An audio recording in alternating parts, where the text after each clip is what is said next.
வேலூர் மக்களவை தொகுதியில் போட்டியிடும் நாம் தமிழர் கட்சி வேட்பாளர் மகேஷ் ஆனந்தை ஆதரித்து வேலூர் மண்டித்தெரு பகுதியில் அந்த கட்சியின் ஒருங்கிணைப்பாளர் சீமான் தீவிர பரப்புரையில் ஈடுபட்டு வருகிறார்.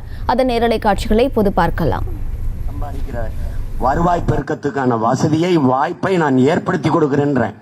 என் தாயை கையேந்த வைக்கிறது, என் தாயை 1000 ரூபாய்க்கு கையேந்த வைக்கிறது ஒரு மான தமிழ் மகனா எனக்கு தன்மான இழப்புன்னு நான் நினைக்கிறேன்.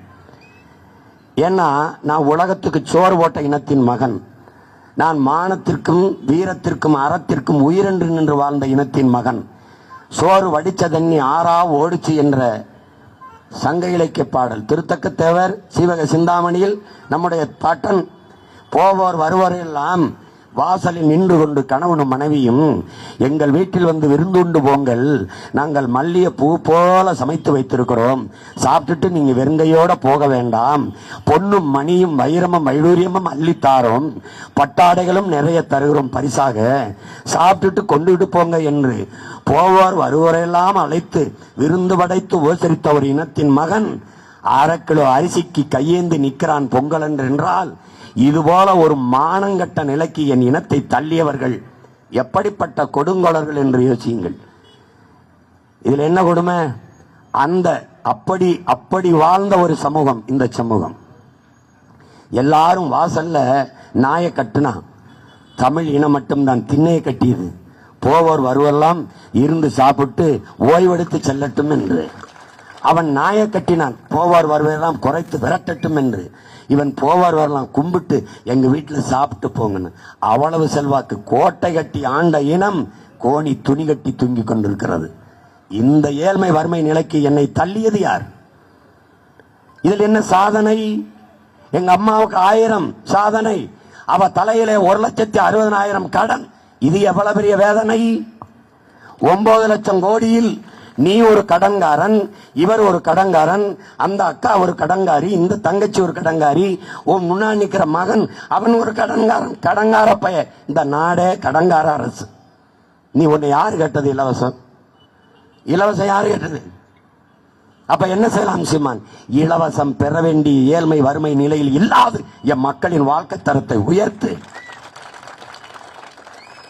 அவர்கள் வாழ்விடங்களிலே வேலை வாய்ப்பை கொடு. எங்க அம்மாவால கூட பண்ண முடியாதா? எங்க அம்மாவால பாய் பண்ண முடியாதா? எங்க அம்மாவுக்கு ஊறுகாய் போட தெரியாதா? தெரியுமா தெரியாதா? தெரியும். ஏன் அதை செஞ்சு நீ செய்யல? ஏன் செய்யல? நீ விவசாயி கடனை தள்ளுபடி பண்றிய வெக்கம் இல்லாம. ஒரு விவசாயி மகன் என்கிட்ட நாடு இருந்தா என் அப்பனும் ஆத்தானும் கடனாளியாக விடுவேன் நான். விவசாயி கடனாளி ஆயிட்டா நாடு லடாது சுடுகாடு. ஏன் விவசாயி கடனாளி ஆகிறான்?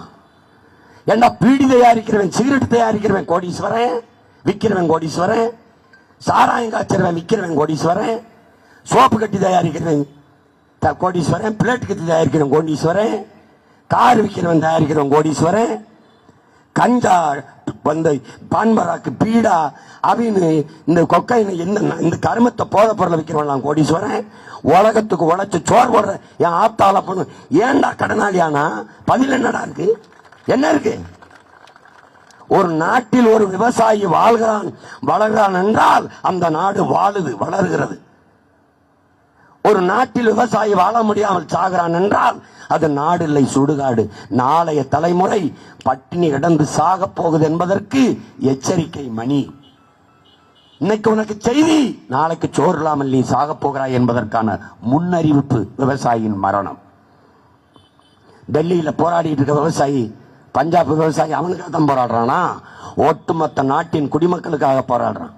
நான் விளை வைக்கிற பொருளுக்கு ஒரு நியாயமான விலையை அகவிலையை தீர்மானிங்கிறான். அதுல என்ன உனக்கு சிரமம்? என்ன சிரமம்? ஒரு பிளேட்டு கத்தி சிரைச்சு போடுற பிளேட்டு கத்தி தயாரிக்கிறவன் 25 ரூபாய்னா 25 ரூபா. ஒரு குண்டூசி தயாரிக்கிறவன் 5 ரூபாய்னா 5 ரூபா விலை அவன் தீர்மானிக்கிறான். ஆனா என் ஆத்தால போய் விளை வைக்கிற வெள்ளரிக்காய், வெண்டைக்காய், கத்தரிக்காய், சொரக்காய், பூசணிக்காய், தக்காளி, இதுக்கு ஏதாவது விலையை அவன் தீர்மானிக்க முடியும் நினைக்கிறியா? இல்ல.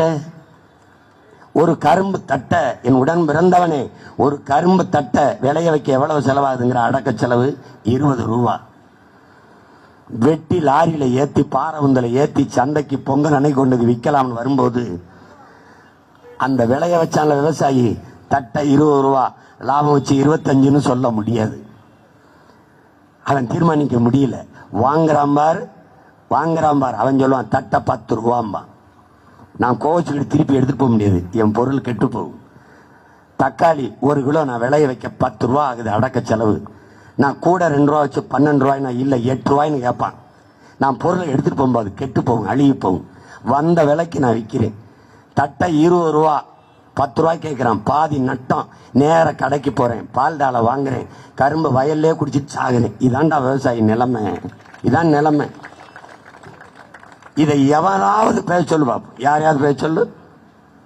இந்த நிலையை மாற்றுவேங்கிறேன். அதான் அடிப்படை அமைப்பு, அரசியல் மாற்றம், மாற்றத்திற்கான எளிய மக்களின் புரட்சிங்கிற.